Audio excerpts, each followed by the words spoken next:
सोलापुरातील गजानन महाराज शेगाव सांस्कृतिक मंडळाच्या वतीनं 100 विद्यार्थ्यांना शालेय साहित्याचं वाटप करण्यात आलं।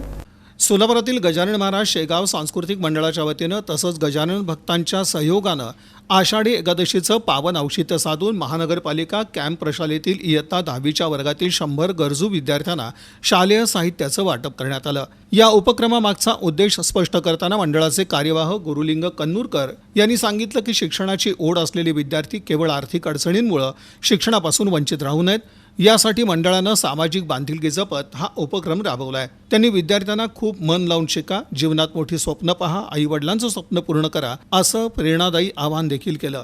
या कार्यक्रमास प्रमुख पाहुणे म्हणून गुरुलिंग कन्नूरकर, सहकोषाध्यक्ष नारायण जोशी आणि संस्कार कन्नूरकर यांच्या हस्ते विद्यार्थ्यांना वह्या, पेन, पेन्सिल आदी शैक्षणिक साहित्याचं वाटप करण्यात आलं। कार्यक्रमाच्या सुरुवातीला मुख्याध्यापक जगन्नाथ सज्जन यांनी पाहुण्यांचं स्वागत केलं, तर गोकुळ कांबळे यांनी प्रमुख पाहुण्यांची ओळख करून दिली। या प्रसंगी Bhunale madam, Hansate madam, Arkeri sir, Khandekar sir, Shelke sir, Birajdar sir तसंच विद्यालयातील विद्यार्थी मोठ्या संख्येनं उपस्थित होते। कार्यक्रम सूत्रसंचालन पल्लवी खरबरकर यांनी केलं, तर नागेश शहाणे यांनी उपस्थितांचे आभार मानले।